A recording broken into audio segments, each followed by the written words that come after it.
I always had a bad relationship with alcohol. So when I was 8 years old, my brother died from alcohol.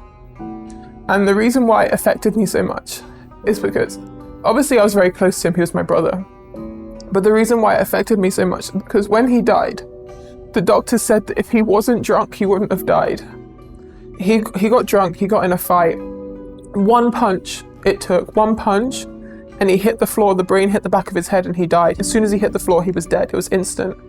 But the doctor said if he wasn't drunk, he would have tensed for that punch and he wouldn't have died. That was the reason. So if he hadn't been drinking, he wouldn't have died. So I always had a problem with alcohol. And after his death, I was very young, but my family, they didn't understand the negative impacts of alcohol. They actually carried on drinking. They drank more than they used to. My dad went to pubs even more. I saw him even less. He was always at the pub. And through him going to the pub, my dad then met a 15-year-old girl who he left my mum for.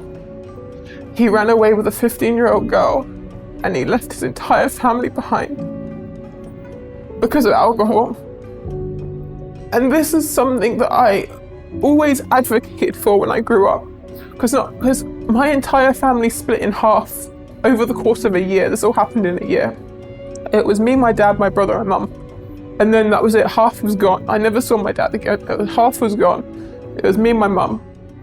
And I think what happened after this incident is I grew up hating alcohol. I hated parties. I couldn't attend parties. I felt really bad. But as I started getting older, probably around 20, I started thinking, oh, maybe it's not so bad. I never turned into a party freak. I never went through that. For me, it was about networking. Everyone said, if you go to these clubs, you'll meet the right people, you'll get in the right circles, you'll network. So I started doing it for that reason. There was one time when I was in LA, I went to a nightclub and somebody spiked my drink.